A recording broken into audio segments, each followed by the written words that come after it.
আসসালামু আলাইকুম। Ideal teachers training কলেজের বিএড কোর্স প্রোগ্রামের বিএড কোর্সের একটি গুরুত্বপূর্ণ সেশন শুরু হতে যাচ্ছে।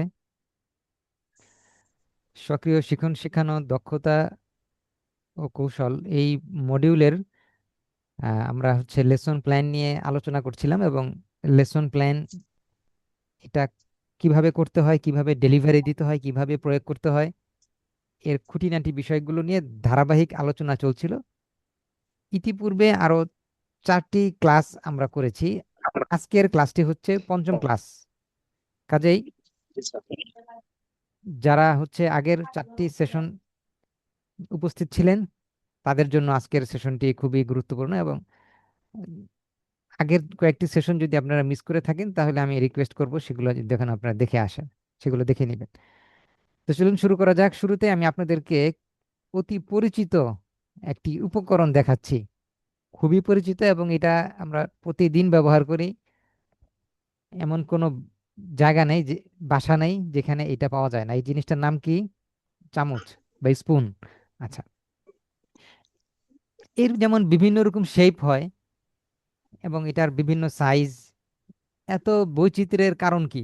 একটাই কারণ, সেটি হচ্ছে যে এটি হচ্ছে কার্যসিদ্ধির মাধ্যম। অর্থাৎ আমি যা করব, যে উদ্দেশ্য আমি অর্জন করতে চাচ্ছি, সেই উদ্দেশ্যের উপর ভিত্তি করেই এই চামচের এত রকম ফের। তাহলে কিছু চামচ দিয়ে অল্প কাজ হয়, কিছু চামচ দিয়ে অনেক বেশি হয়, বেশি কাজ হয়, তাই না? অল্প বেশি, তারপরে স্থান কাল পাত্র ভেদে এই চামচের মধ্যে বিভিন্ন রকম ভ্যারাইটিস রয়েছে। আচ্ছা,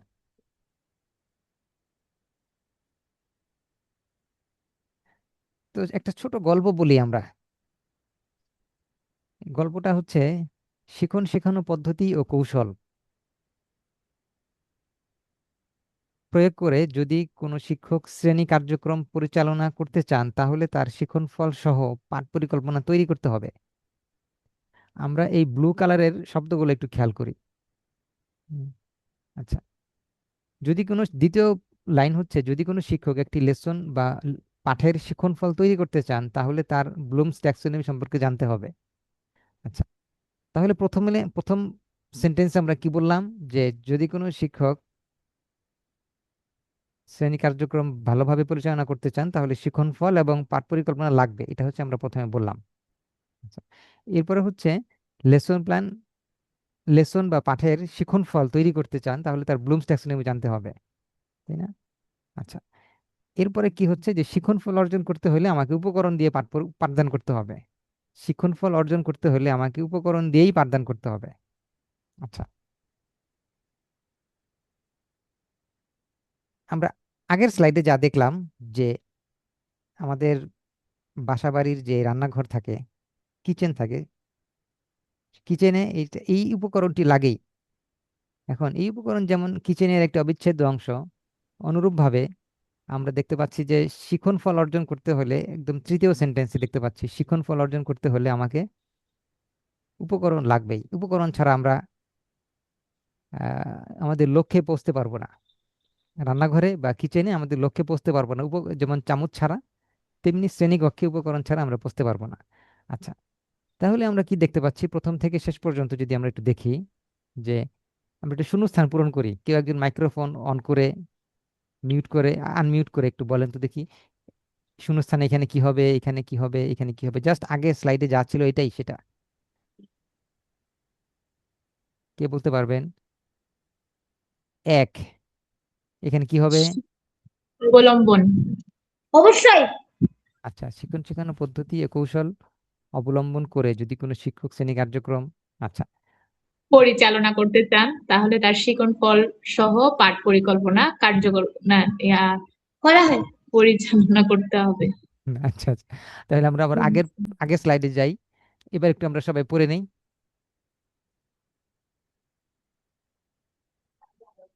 পড়া শেষ। জি স্যার। এবার আমরা ইয়েস স্যার। শূন্যস্থান পূরণ করি। Yes sir. শিখন শেখানো পদ্ধতি ও কৌশল প্রয়োগ করে যদি কোনো শিক্ষক শ্রেণী কার্যক্রম পরিচালনা করতে চান তাহলে তার শিখন ফল সহ পাঠ পরিকল্পনা তৈরি করতে হবে। Good, very good. Second second point, অন্য আরেকজন বলেন দেখি।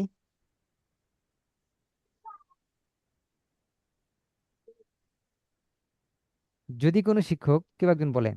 জি স্যার, যদি কোনো শিক্ষক একটি লেসন বা পাঠের শিক্ষণফল অর্জন করতে চান তাহলে তার ব্লুমস ট্যাক্সোনমি সম্পর্কে জানা থাকতে হবে। Good, very good. আচ্ছা, ব্লুমস উম, ট্যাক্সোনমি নিয়ে কি ইতিপূর্বে আমাদের বিএড কোর্সের কোনো ক্লাসে আলোচনা হয়েছিল? জি স্যার, হয়েছে। আচ্ছা, গুড। তৃতীয় পয়েন্ট, শিখন ফল। অর্জন তৈরি করতে করতে হলে হলে অর্জন করতে হলে উপকরণ দিয়ে পাঠদান করতে হবে। করতে হবে। আচ্ছা, তাহলে শিখন ফল অর্জন করতে হলে উপকরণ দিয়ে পাঠদান করতে হবে। আচ্ছা, আমরা এই তিনটাকে কি বলতে পারি, মানে যেখানে তিনটি বাক্য লিখেছি এই তিনটি বাক্য কিন্তু আমাদের মুখস্থ করতে হবে। তাহলে আমরা দেখা যাচ্ছে যে পদ্ধতি ও কৌশল প্রয়োগ করে, আপনারা সবাই পদ্ধতি ও কৌশল প্রয়োগ করেন, রাইট? তাহলে আমি বলছি যে আমরা বলছি যে শিখন শিখন পদ্ধতি ও কৌশল প্রয়োগ করতে হবে এবং আপনারা সেটা প্রয়োগ করছেন। আচ্ছা, যেহেতু প্রয়োগ করছেন, ওকে, তাহলে আপনার শিখন ফল আছে এবং শিখন ফল থাকা মানে পাঠ পরিকল্পনাও আছে। আচ্ছা, লেসন প্ল্যান। তাহলে আমরা কিছু শব্দ শিখতে পারলাম, তাই না? এখান থেকে কৌশল, শিখন ফল, পাঠ পরিকল্পনা, শিখন ফল, ব্লুমস ট্যাক্সোনমি, তারপরে হচ্ছে উপকরণ, এই শব্দগুলো হচ্ছে খুবই গুরুত্বপূর্ণ। আচ্ছা, যেহেতু আমরা সর্বশেষ বললাম যে ব্লুমস ট্যাক্সোনমি অনুযায়ী পাঠদান করতে হবে, এটা হচ্ছে ইংরেজি ভার্সন এবং এটা হচ্ছে বাংলা ভার্সন। ব্লুমস ট্যাক্সোনমির এটা ইংরেজি, এটা বাংলা। আচ্ছা, তো আমরা বাংলাটা দেখি। আচ্ছা, এটি হচ্ছে একটি পিরামিড। পিরামিডের আমরা নিচ থেকে উপরের দিকে যাব, হ্যাঁ, নিচ থেকে উপরের দিকে যাব পিরামিডের। স্মরণ করা, অর্থাৎ একজন শিক্ষক যখন আমরা ক্লাসে পড়াই তখন উমায় ধরে নেই যে কিছু শিক্ষার্থী বা সবাই স্মরণ করতে পারবে, অর্থাৎ ক্লাস শেষে, আমার পাঠদান শেষে শিক্ষার্থীরা কোনো কিছু স্মরণ করতে পারবে, তার মানে তারা স্মরণ করে কি করবে, বলবে।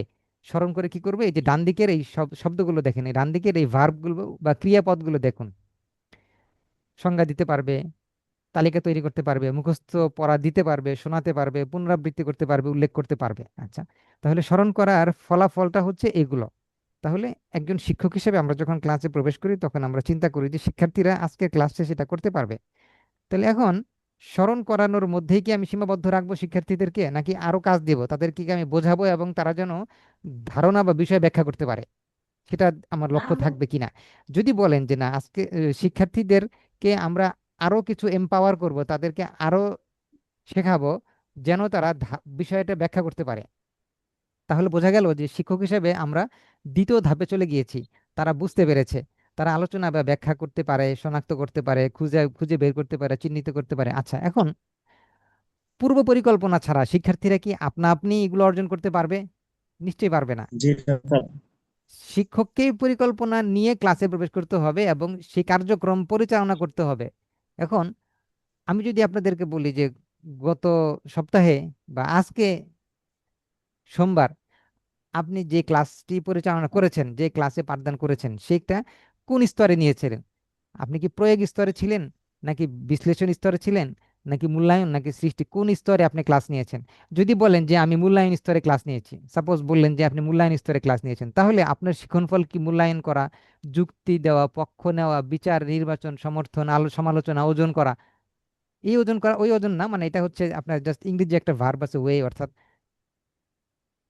কম্পেয়ার করা, ওইটা হচ্ছে মানে কম্পেয়ার করা, এখানে ওয়ে অনুবাদে ভুল আসছে। আচ্ছা, তাহলে মূল্যায়ন করা, এই স্তরে যদি ক্লাস নিয়ে থাকেন তাহলে নিশ্চিত যে আপনি এই ক্রিয়াপদগুলো ব্যবহার করে শিক্ষণফল লিখে ক্লাসে প্রবেশ করেছিলেন, আপনার লেসন প্ল্যানে এই ক্রিয়াপদগুলো লেখা আছে। যদি বলেন যে না, আমার ক্লাসটি বিশ্লেষণ স্তরে ছিল, তার মানে এই ভার্বগুলো ছিল হয়তো বা আপনার শিক্ষণফলে। আচ্ছা, যদি এমন হয় যে না, আমার ক্লাসে কোনো শিক্ষণফল ছিলই না, তার মানে আমার ক্লাসটি অপরিকল্পিতভাবে শেষ হয়ে গিয়েছে। আচ্ছা, একটি উদাহরণ আমি এখন দিচ্ছি আপনাদেরকে। ধরুন আপনারা এই এই কলামটি দেখেন। আচ্ছা, শিক্ষক শিক্ষার্থীদের জিজ্ঞাসা করলেন যে পরিবেশ দূষণ কাকে বলে, কয়েকটি দূষণকারীর নাম বলো। উত্তর কি হবে? প্লাস্টিক, ধোঁয়া। খুবই সিম্পল। আপনি যদি বলেন যে পরিবেশ দূষণ কাকে বলে, কয়েকটি দূষণকারীর নাম বলো, তার মানে হচ্ছে প্লাস্টিক, ধোঁয়া। এখন এতটুকু উত্তর পাওয়ার পরে আপনি ক্লাস পরিচালনা করলেন এবং প্রশ্ন করলেন, উত্তর পেয়ে গেলেন। যদি মনে করেন ক্লাস ডান, ক্লাস শেষ, তার মানে হচ্ছে আপনি স্মরণ করা স্তরে ছিলেন। স্মরণ করা স্তর মানে কি? আগের পিরামিডের, এই পিরামিডের স্মরণ করাতে ছিলেন। যদি এখানে এর মধ্যে সীমাবদ্ধ থাকে, তার মানে এই ক্লাসটি নিম্ন স্তরের ছিল, উচ্চ স্তরের ক্লাসটি ছিল না। উচ্চ স্তরের ক্লাসে কি হয়, উচ্চ স্তরের ক্লাসে শিক্ষক অনুধাবনের বিষয় নিয়ে আসেন, অনুধাবন করতে দেন, প্রয়োগ করতে দেন, অথবা বিশ্লেষণ করতে দেন, মূল্যায়ন করতে দেন, সৃজন করতে দেন। তাহলে শিক্ষক ক্লাসকে নিম্ন স্তর থেকে উচ্চ স্তরে নিয়ে যান, এবং তিনি যে নিয়ে যাচ্ছেন তা তিনি টের পান, এবং শিক্ষার্থীরাও এটা অর্জন করতে পারে। যেমন ধরুন, আপনি প্রশ্ন করলেন বায়ু দূষণ এবং পানি দূষণের মধ্যে পার্থক্য কি, কেন আমরা গাছ কাটলে পরিবেশের ক্ষতি হয়, তা নিজের ভাষায় বলো। এটা যদি আপনি বলে থাকেন এবং পড়িয়ে থাকেন, পড়ানোর শেষে মূল্যায়ন করে থাকেন এরকম প্রশ্ন করে, তাহলে বোঝা গেল যে না, আপনার ক্লাসটি অনুধাবন স্তরের ছিল। এভাবে আমরা দেখতে পারি যে শিক্ষক একটা সমস্যা দিবেন। যেমন ধরুন, প্রয়োগ স্তরেরটা আমরা বলছি এখন, হ্যাঁ, যে তোমার বাড়ির পাশে যদি কেউ আবর্জনা ফেলে, তবে পরিবেশ রক্ষায় তুমি কি পদক্ষেপ নিতে পারো। এখন এইরকম প্রশ্নের উত্তর শিক্ষার্থীরা দিতে পারবে না যদি আপনি প্রয়োগ স্তরে ক্লাসটি না নিয়ে থাকেন। আচ্ছা, একইভাবে জি স্যার। বিশ্লেষণ, শিক্ষক বিতর্ক আয়োজন করবেন বা মূল্যায়ন স্তরে ক্লাস নেবেন, এবং সৃজন করার স্তরে ক্লাস নেবেন। এভাবে দেখা যাচ্ছে যে শিক্ষক যা করেন এটার শিক্ষক যা করেন সেই আলোকে শিক্ষক মূল্যায়ন, ফিডব্যাক পান শিক্ষার্থীদের কাছ থেকে, এবং শিক্ষক যখন প্রশ্ন করেন তখন উত্তর পান। আপনারা একটা কথা শুনেছেন না, গার্বেজ ইন গার্বেজ আউট, মানে হচ্ছে যদি আমি ময়লা আবর্জনা দিয়ে কোনো কিছু প্রডিউস করার চেষ্টা করি, তাহলে আউটকামটা ময়লা ময়লা আবর্জনার মতোই হবে, খুব ভালো হবে না। আর যদি আমি ভালো পদার্থ দিয়ে কোনো কিছু প্রডিউস করার চেষ্টা করি, তাহলে আমার আউটকাম বা প্রোডাকশনটা ভালো হবে। আচ্ছা, এখন দেখি যে এখানেও ঠিক ওগুলোই আছে, স্মরণ করা থেকে নিয়ে স্মরণ, ওইটা আগের স্লাইডের মতোই আছে এখানে। দেখুন, ভালো করে খেয়াল করুন, তবে একটু ভিন্ন হচ্ছে। আমি আপনাদেরকে দেখাতে চাইছি যে কোন স্তরের উপকরণের ধরনটা কেমন হয়। হ্যাঁ, আমরা সাধারণত উপকরণ বলতে বুঝি যে আমি ক্লাসে প্রবেশ করব, এক এক ধরনের পোস্টার পেপার নিয়ে ক্লাসে প্রবেশ করব, কিন্তু যেই পোস্টার পেপার দিয়ে আমি যেই কার্যসিদ্ধি অর্জন করব, ঠিক চামচের কথা মনে করেন আপনারা, যে আপনাদেরকে ক্লাসের শুরুতে যে চামচ দেখিয়েছি, সব চামচের দৈর্ঘ্য প্রস্থ আয়তন যেহেতু একরকম না, সব চামচের লেন্থ বা দৈর্ঘ্য মানে একরকম না, সুতরাং এক একটি চামচের এক একটি উদ্দেশ্য থাকে। অনুরূপভাবে যে উপকরণ নিয়ে আমরা ক্লাসটি পরিচালনা করব, সেই উপকরণের কিন্তু বিভিন্ন উদ্দেশ্য থাকে। আপনি যদি স্মরণ করা লেভেলের জন্য উপকরণ নিয়ে থাকেন, তাহলে সেগুলো সিম্পল হবে, হয় ফ্ল্যাশ কার্ড হবে, নাহলে চার্ট হবে, মানচিত্র হবে, ছবি সম্বলিত বই হবে, বা ভিডিও ক্লিপ হবে। এগুলো দিয়ে হয়তো বা আপনি স্মরণ করা টাইপের ক্লাস অ্যাচিভ করতে পারেন। যদি আরেকটু আপার লেভেলের অর্জন করতে চান, অনুধাবন করাইতে চান, প্রয়োগ করাইতে চান, বিশ্লেষণ করাইতে চান, তাহলে এই উপকরণগুলোর ভিন্ন ভিন্ন উপকরণ হবে। তাহলে উপকরণে আপনি কি কোন লেখা বড় করে নিয়ে আসবেন, নাকি কোনো ছবি দিবেন, না কি দিবেন, সেটা বিষয় না। বিষয়টা হচ্ছে যে এটা আপনি কি অর্জন করতে চাচ্ছেন এই উপকরণ দিয়ে। তাহলে শিখন ফলের সাথে ম্যাচিং করে উপকরণ তৈরি করতে হয়। তাহলে আমি বটম লাইন মেসেজ বা মেইন ফান্ডামেন্টাল কথা যেটা বলতে চাচ্ছি, সেটা হচ্ছে উপকরণের ভূমিকা নিয়ে আপনারা খেয়াল করবেন। হ্যাঁ, কোন উপকরণে কি উদ্দেশ্য হাসিল হয় সেটা হলো বিষয়। হুম, আচ্ছা, তাহলে ইতিমধ্যে আপনারা পড়ে ফেলেছেন নিশ্চয়ই।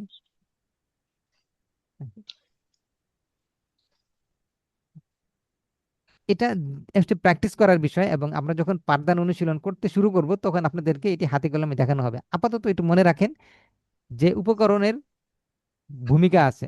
এই ব্লুমস ট্যাক্সোনমির সাথে উপকরণ তৈরির অ্যালাইনমেন্ট খুবই সূক্ষ্ম ব্যাপার, এবং অত্যন্ত অভিজ্ঞ শিক্ষক না হলে এটা আপনাদের জন্য একটু টাফ হয়ে যাবে। এই জন্য কি করতে হবে, সবসময় কলিগদের সাথে পরামর্শ করবেন, নিজে চিন্তা করবেন, প্রয়োজনে সময় নেবেন, সিনিয়র শিক্ষকদের সাথে একটু কথা বলবেন, অন্যদেরকে ফলো করবেন, এবং দেখবেন যে কোন ধরনের শিখন ফলের সাথে কোন ধরনের উপকরণ মানানসই। এবং আমরা তো আছি, আমাদের সাথে আপনারা এগুলো আলোচনা করবেন। আর আপনাদেরকে যে লেসন প্ল্যানগুলো দেওয়া হয়েছে গত ফ্রাইডে, সেই লেসন প্ল্যানগুলো আপনারা দেখবেন যে সেখানে কি ধরনের উপকরণ আছে, এবং অনেক উপকরণ হয়তো বা আপনাদের এখানে লেসন প্ল্যানের উপকরণের ব্যাপারে বিস্তারিত দেওয়া থাকে না, তবে আমাদের কলেজে উপকরণগুলো রাখা আছে। আপনি চাইলে যে কোনো সময় এসে এসে সেই উপকরণগুলো দেখতে পারেন। আচ্ছা, এগেইন আবার উপকরণ নিয়ে আমি কথা বলছি, বিভিন্ন ধাপের উপকরণ। আচ্ছা, পোস্টার, আপনি যদি ভিডিও তৈরি করতে পারেন। ভিডিও ছাড়াও অনুধাবন স্তরের কাজ করা যায়। আমি যে এক্সাম্পলটি নিয়েছি পরিবেশ দূষণ সংক্রান্ত, সেই পরিবেশ দূষণ ওই এক্সাম্পলকে আমি দেখিয়েছি যে যদি আপনি নিম্ন স্তরে হয়, আন্ডারস্ট্যান্ড সরি মেমোরাইজিং বা স্মরণ করা স্তরে যদি হয়, তাহলে অনুধাবন যদি হয়, তাহলে এইভাবে দেখিয়েছি আমি। ওই একই এক্সাম্পল নিয়ে দেখিয়েছি যে ওই এক্সাম্পলকে, ওই যে পরিবেশ দূষণ ওই ঘটনাকে কিভাবে আপনি পরিবেশ দূষণের পাঠকে যদি আপনি উপকরণ সেট করতে চান, তাহলে কোন স্তরে কোন ধরনের উপকরণ আপনি প্রয়োগ করতে পারেন। তো যাই হোক, শিক্ষা উপকরণ, শিক্ষা উপকরণ প্রকারভেদ। শিক্ষা উপকরণের প্রকারভেদ আসলে এটা বিভিন্ন দৃষ্টিভঙ্গি থেকে বিভিন্ন উপকরণ আছে। যেমন দৃশ্যমান উপকরণ, শ্রুতিযোগ্য উপকরণ, দৃশ্য শ্রাব্য উপকরণ মানে হচ্ছে যা দেখা যায় আবার শোনা যায়, সক্রিয়তা ভিত্তিক বা ব্যবহারিক উপকরণ। আচ্ছা, আরেকটি আছে বাস্তব উপকরণ। বাস্তব উপকরণ আমি যে লিখছি দেখেন, বাস্তব উপকরণ কি? যেমন আপনি ক্লাসে যাচ্ছেন, একটি গাছ নিয়ে সরাসরি একটি ছোট উদ্ভিদ নিয়ে আপনি প্রবেশ করলেন ক্লাসে, ছোট একটি গাছ নিয়ে আপনি প্রবেশ করলেন, বা আহ, কোন একটি কোন একটি ফল নিয়ে আপনি ক্লাসে প্রবেশ করলেন, তাহলে এটা হচ্ছে বাস্তব উপকরণ। হ্যাঁ, বাস্তব উপকরণ হচ্ছে যেটা বাস্তবে এক্সিস্ট করে, ছবি না বা কোনো ডামি না, ছবি অথবা কোনো ডামি এগুলো না, এটা বাস্তব। যেটা আপনি ফুল নিয়ে ক্লাসে প্রবেশ করলেন এবং ফুলের ক্লাস আপনি নিলেন, অর্থাৎ আপনার পাঠের বিষয় যদি হয় ফুল, তাহলে আপনি ফুল নিয়ে গেলেন। হুম, এইভাবে বাস্তব উপকরণ আছে, হাতে বানানো উপকরণ, বিভিন্ন দৃষ্টিকোণ থেকে উপকরণের বিভিন্ন শ্রেণীবিন্যাস আছে। আচ্ছা, এটা মনে রাখবেন সবসময়। উপকরণের কথা আমাদের চিন্তায় আসলেই আমাদের মনে হয় যে অনেক টাকা পয়সা খরচ হয়ে যাবে। হ্যাঁ, আসলে শিক্ষক হিসেবে আমরা চেষ্টা করব লো কস্ট। লো কস্ট মানে কি?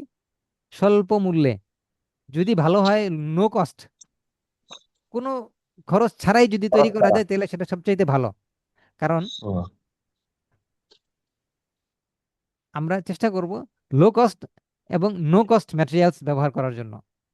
যদি আপনার প্রতিষ্ঠানে যত সামান্য বাজেট থাকে, টাকা পয়সা খরচ করার সুযোগ থাকে, তাহলে তো আপনি ভালো উপকরণ তৈরি করতেই পারেন।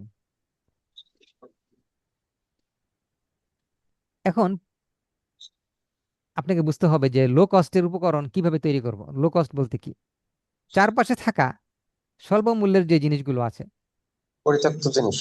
যেমন ধরুন প্লাস্টিকের বোতল, খবরের কাগজ, মাটির কাঁচ।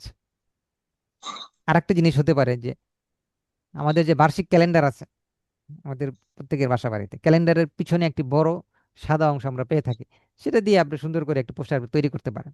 আর সবচেয়ে বড় কথা হলো এই পোস্টারগুলো আমরা ডিস্ট্রয় করব না, আমরা প্রয়োজনে অন্য শিক্ষককে দিয়ে দেবো, অথবা আমাদের প্রতিষ্ঠানের লাইব্রেরিতে রাখবো, অথবা কোনো স্টোর রুমে সেগুলো রেখে দিব, যেন পুনরায় আবার সেগুলো ব্যবহার করতে পারেন। এবং প্রত্যেকটা প্রতিষ্ঠানের উপকরণের জন্য একটা স্টোর থাকা উচিত। আমাদের কলেজে একটি আছে, প্রয়োজনে আপনারা এটা ডিজাইনটা দেখতে পারেন, ভালো লাগবে আপনাদের কাছে, এবং এরকম ডিজাইন দেখে আপনারা সেটা ইউজ করতে পারেন। আচ্ছা,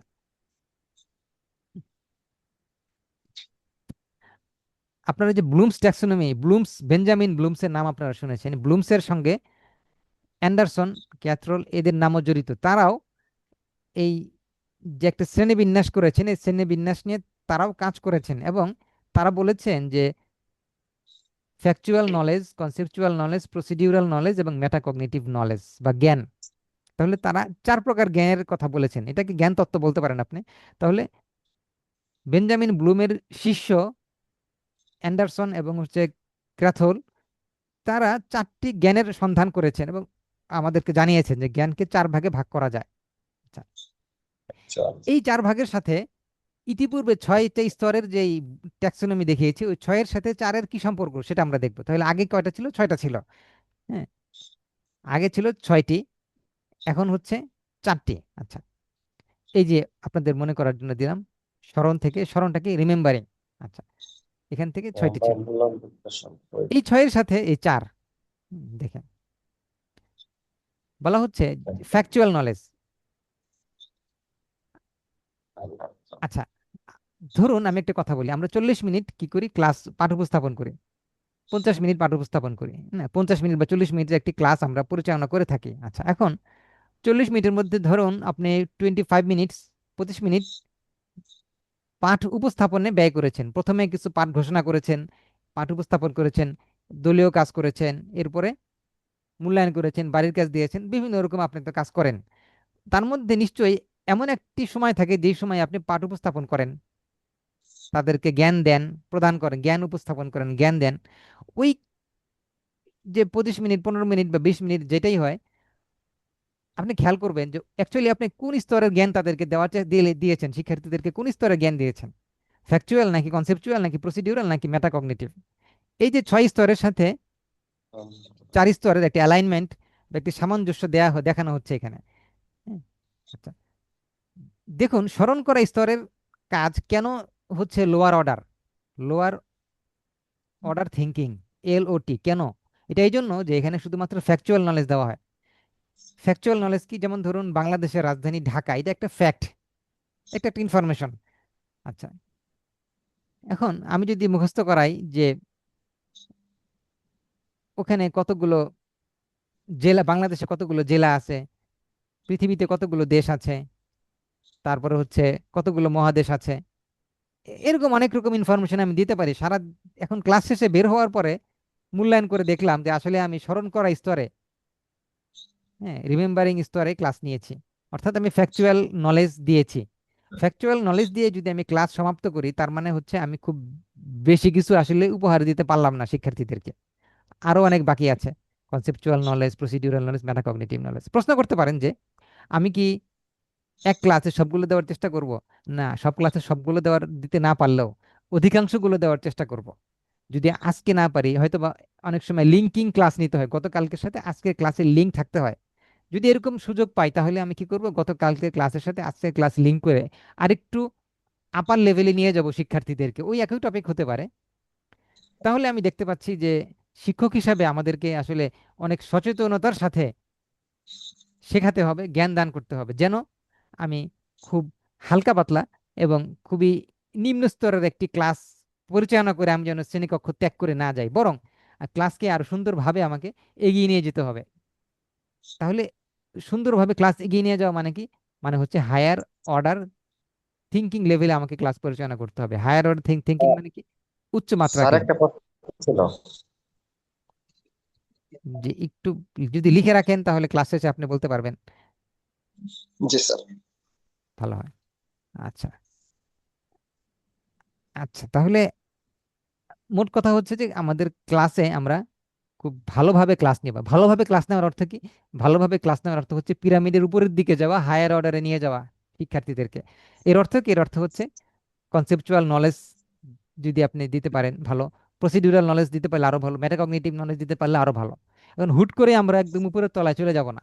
এখানে শিক্ষক হিসেবে কর্তব্য হচ্ছে হুট করেই আমি উপরের দিকে নিয়ে যাব না, বরং ধাপে ধাপে নিয়ে যাব। আচ্ছা, এখন আপনি নিশ্চয়ই দেখতে পাচ্ছেন এইখানে একটি কিছু কথা, কিছু ক্রিয়াপদ বা ভার্ব দেওয়া আছে।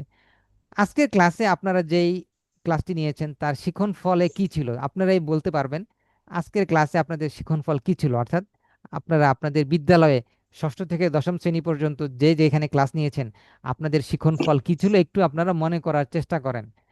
তাহলে আপনি বুঝতে পারবেন যে অ্যাকচুয়ালি আপনি কোন স্তরে ক্লাস নিয়েছেন। তাহলে এই স্লাইডে আমরা 3টা জিনিস দেখতে পাচ্ছি। 1 নম্বর হচ্ছে পিরামিড, এটা আমাদেরকে বোঝাচ্ছে যে কয়েক, এই যে ব্লুমস ট্যাক্সোনমির যে 6টি ধাপ আছে, এটা হচ্ছে জ্ঞানমূলক, জ্ঞানমূলক ক্ষেত্রের 6টি ধাপ। মাঝখানে হচ্ছে শিখনফল লেখার জন্য ক্রিয়াপদ, যেটা দিয়ে আমরা শিখনফল লিখতে পারি। 3 নম্বর হচ্ছে যে আমাদের জানার জন্য যে অ্যাকচুয়ালি আমরা কোন স্তরের ক্লাসটি পরিচালনা করলাম। এটা খুবই গুরুত্বপূর্ণ।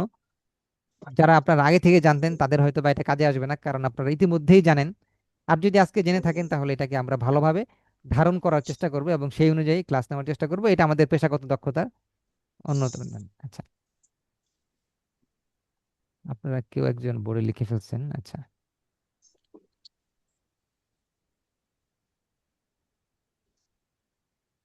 ওকে, এটা আমরা আলোচনা করেছি, conceptual knowledge, procedural knowledge, metacognitive knowledge. আচ্ছা, আমরা একটু সংক্ষেপে একটু দেখে নেই যে কনসেপচুয়াল নলেজটা কি। এটা হচ্ছে কি জাতীয় প্রশ্নের উত্তর দেওয়া। যেমন এটি একটি পাঠের মৌলিক উপাদান থাকে, পরিভাষা থাকে, বিশেষ তথ্য থাকে, তারিখ বা নির্দিষ্ট উপাদান মনে রাখার বিষয় থাকে, এগুলো আকর্ষণীয় করার উপায়। যে সরাসরি সংজ্ঞা না বলে কুইজ বা ইত্যাদি দিতে দিয়ে আপনি করতে পারেন। আচ্ছা, উদাহরণ, যেমন আপনি বিজ্ঞান পড়াচ্ছেন, সাপোজ বিজ্ঞান পড়াচ্ছেন, পানির সংকেত, এটি না বলে হ্যাঁ মানে পানির অণুগুলোকে সাজিয়ে, আচ্ছা ঠিক আছে, ফ্যাকচুয়াল নলেজ জানা হয়ে গেছে। কনসেপচুয়াল নলেজ কি? আপনি মাইন্ড ম্যাপিং এর মাধ্যমে কোনো একটি কনসেপ্টকে ভেঙে চুরে শিক্ষার্থীদেরকে দিলেন। মাইন্ড ম্যাপিং মানে কি? মাইন্ড ম্যাপিং হচ্ছে যে ধরুন শিক্ষার্থীদের সাথে আপনি কথা বলছেন, এটা উদাহরণ দেয়া আছে। সু- কেন শিল্প বিপ্লব ইংল্যান্ডে শুরু হয়েছিল? কেন শিল্প বিপ্লব ইংল্যান্ডে শুরু হয়েছিল? এই প্রশ্নের উত্তর এক বাক্যে দেয়া যায় না, যেহেতু এটা কেন দিয়ে প্রশ্ন করা হয়েছে, এখানে মোটামুটি একটা কনসেপ্ট আছে, অনেকগুলো প্রশ্নের উত্তর আছে, ব্যাখ্যামূলক আলোচনা আছে। এখন যদি মাইন্ড ম্যাপিং কৌশল ব্যবহার করে আপনি শিক্ষার্থীদেরকে উত্তর দিতে চান বা ক্লাসে পাঠদান করতে চান, তাহলে আপনি হয়তো বা একটি কারণ বলবেন, সেই কারণের সাথে জড়িত আরেকটি কারণ বলবেন, এরপরে আরেকটি কারণ বলবেন। এইভাবে কারণগুলো যদি বোর্ডে আপনি বৃত্তাকার দিয়ে যদি লিখেন, এবং এরপরে যদি বলেন যে এই কারণের সাথে এই কারণ সম্পৃক্ত, এবং আলটিমেটলি এটার সাথে এটা সম্পৃক্ত, অর্থাৎ কারণের কার্য কারণ, অর্থাৎ কোন কারণ কোন কারণকে প্রভাবিত করেছে, প্রভাবক কারণগুলো কি কি, এই যে একটি কারণের সাথে আরেকটি কারণের জড়িত এই আন্তঃসম্পর্ক যখন আপনি ব্যাখ্যা করবেন, তাহলে দেখা গেল 1 নম্বর কারণ, 2 নম্বর কারণ, এই দুইটা কারণ তাহলে 3 নম্বর কারণকে উদ্বুদ্ধ করেছে। এই পুরো বিষয়টা কি? পুরো বিষয়টা কিন্তু একটু আপার লেভেলের।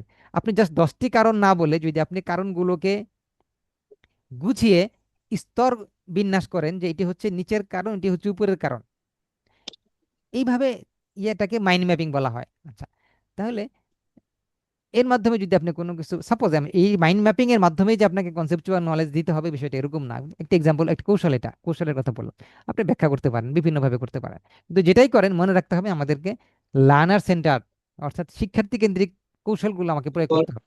আগের ক্লাসে আমরা শিক্ষার্থী কেন্দ্রিক কি কি কৌশল আছে সেগুলো আপনাদেরকে ব্যাখ্যা করেছিলাম। ওই শিক্ষার্থী কেন্দ্রিক কৌশলগুলো প্রয়োগ করবেন, সেটা হোক ফ্যাকচুয়াল নলেজ দিবেন, অথবা কনসেপচুয়াল নলেজ উপহার দেন, অথবা প্রসিডিউরাল নলেজ বা পদ্ধতির জ্ঞান দেন, অথবা মেটাকগনিশন বা নিজস্ব চিন্তা বা শিক্ষার জ্ঞান, যেটাই আপনি দেন, চেষ্টা করবেন সবসময় শিক্ষার্থী কেন্দ্রিক পাঠদান কৌশলগুলো প্রয়োগ করার জন্য ক্লাসের মধ্যে। আচ্ছা, মেটাকগনিশনের একটি ভালো বাংলা আছে, সেটা আমি বলি, সেটা হচ্ছে অধিজ্ঞান। অধি,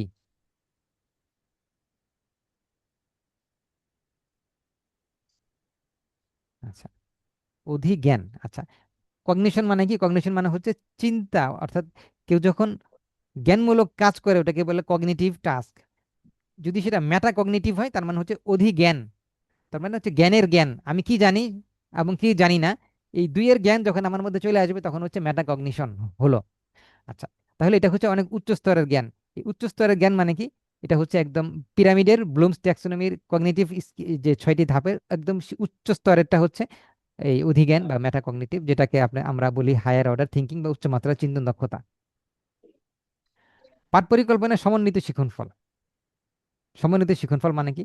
একটি 50 মিনিটের ক্লাসে, যেটা আমি আগে বলেছিলাম যে 50 মিনিটের ক্লাসে যখন আমি পরিচালনা করব, আচ্ছা, যারা আপনার আগে থেকে বসে আছেন, হ্যাঁ, আপনার আপনি যদি এখন আপনার বাড়ির কিচেনে যান, রান্নাঘরে যান, তাহলে কি আপনি একটি চামচ দেখতে পান নাকি 10 থেকে 15টি বিভিন্ন রকমের চামচ আপনি দেখতে পাচ্ছেন? যদি বিভিন্ন রকম চামচ দেখে থাকেন, তাহলে কেন এতগুলো চামচ? চামচের সংখ্যার আধিক্য কেন? এটা এই জন্য যে আপনি এক একটি চামচ এক একটি সময় ব্যবহার করেন, এবং এমন হয় যে কখনো কখনো একই একটি ভেজিটেবল রান্না করতে আপনি 2টি চামচের প্রয়োজন হচ্ছে। কখনো কখনো কোনো একটি কারি বা তরকারি রান্না করার জন্য দেখা যাচ্ছে যে আমাদের একাধিক চামচের ব্যবহার করতে হচ্ছে। একইভাবে একটি ক্লাস পরিচালনা করার জন্য আমাকে বিভিন্ন রকম শিক্ষণফল নিতে হয়। এই বিভিন্ন রকম শিক্ষণফল নেওয়ার ক্ষেত্রে আমাকে সতর্কতার সাথে বাছাই করতে হবে যে আমি সবগুলো মানে বিভিন্ন স্তরকে যেন আমি টাচ করতে পারি, মিক্স করতে পারি। হ্যাঁ, আমি যেন বিভিন্ন স্তরের নলেজ মিক্স করতে পারি, অর্থাৎ একই ক্লাসে জ্ঞানমূলক শুধুমাত্র ফ্যাকচুয়াল নলেজ আমি দিলাম, যদি এটাই করি আমি, তাহলে হচ্ছে ক্লাসটা খুবই লোয়ার অর্ডারে থাকবে এবং ক্লাসটি খুব শীঘ্রই বোরিং ক্লাস হয়ে যাবে। আনন্দদায়ক করার জন্য আমি কি করবো? এটা মিশ্রণ সৃষ্টি করব, এটা ইন্টিগ্রেট করব, সমন্বয় করব, অর্থাৎ বিভিন্ন ধাপের বিষয়গুলো আমি নিয়ে আসবো। এটাই হচ্ছে আমি বুঝাতে চাচ্ছি। তাহলে আপনারা লেসন প্ল্যানের শিক্ষণফলগুলোর মধ্যে একটি বৈচিত্র্য আনবেন, এবং সহজ থেকে কঠিন, সিম্পল থেকে কমপ্লেক্স, সহজ থেকে কঠিন দিকে নিয়ে যাবেন। অর্থাৎ লেসন প্ল্যানে শিক্ষণফলগুলো এমনভাবে লিখবেন যে সহজ থেকে কঠিন, কঠিন থেকে সহজ না, অর্থাৎ প্রথম শিক্ষণ ফলটা যেটা আপনি অর্জন করতে চাইছেন ক্লাসের শুরুতে সেটা যেন সহজ হয়।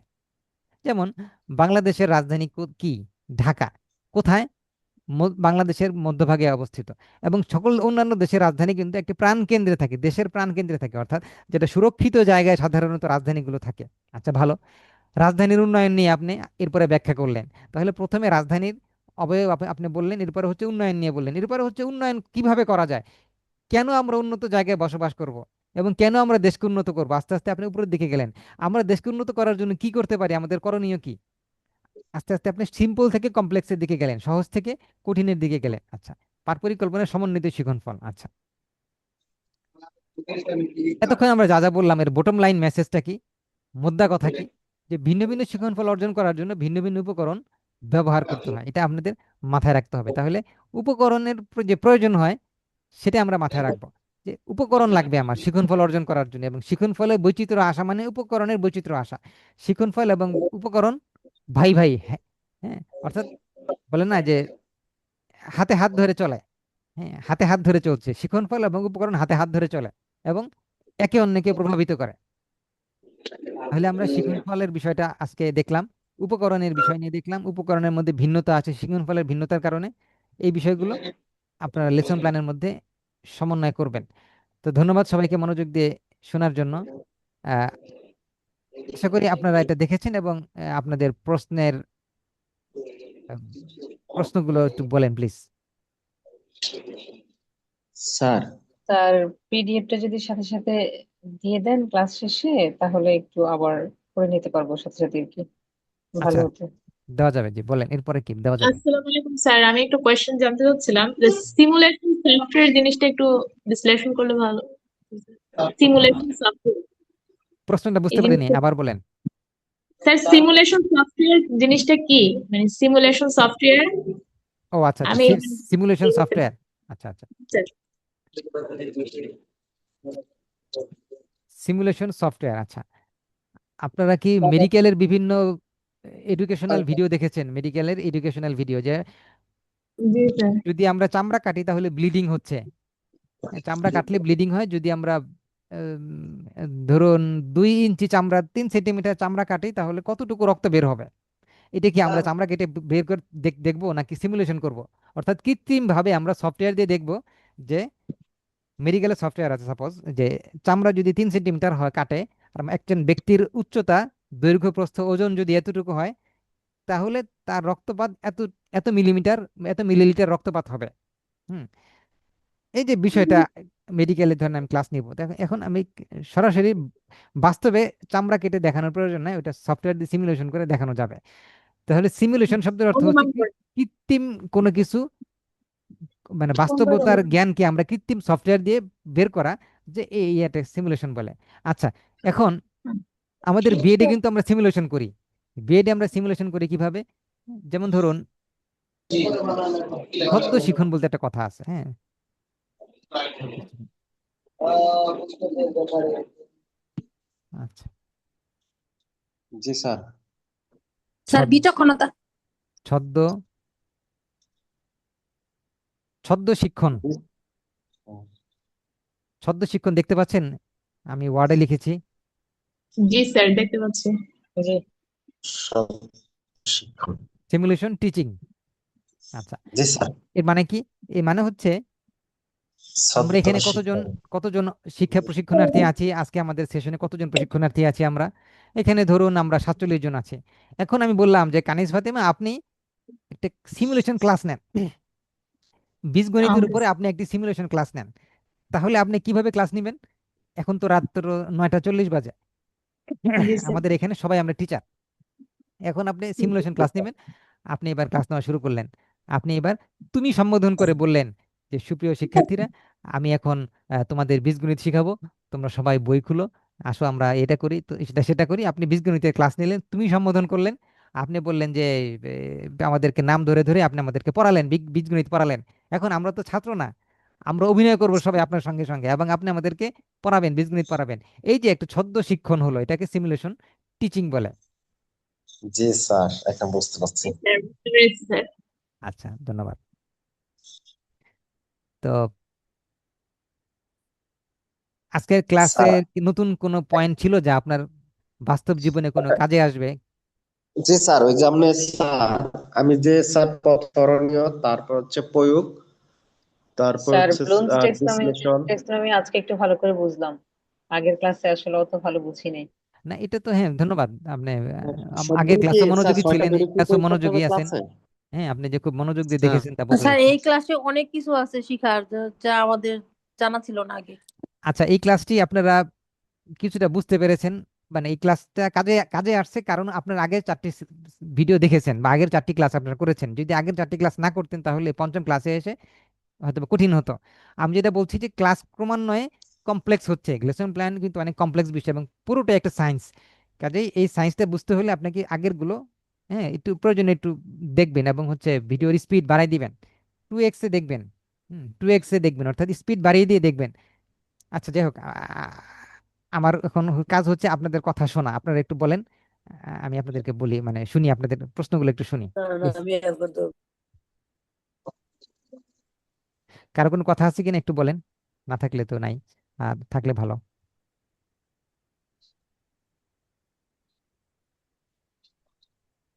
স্যার, আমি ক্লাস কি 6টা ধরে কি প্রয়োগ করতে পারবো, নাকি একটা 2টা 3টা প্রয়োগ করলাম, পরে ক্লাসে 3টা প্রয়োগ করলাম, কোনো সমস্যা? প্রয়োগ করার কথা বলছেন? জি স্যার, আমি ধরে স্মরণটা প্রয়োগ করলাম, প্রয়োগ করা, বিশ্লেষণ বা আপনার এই 3টা প্রয়োগ করলাম ক্লাসে, আর হুম, 3টা পরে লেকচারে প্রয়োগ করলাম, কোনো সমস্যা? না, সমস্যা নাই, সমস্যা নাই।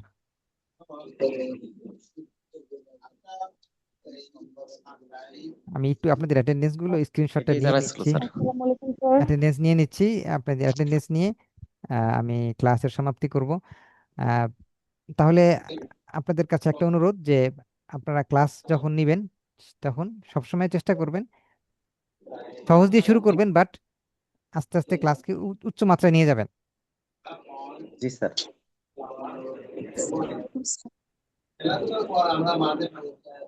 আচ্ছা, স্যার, অনেক উপকার ক্লাসে এখন, ক্লাস ভালো লাগে এখন ছাত্রছাত্রীদের, এখান থেকে অনেক কিছু শিখতে পারছি।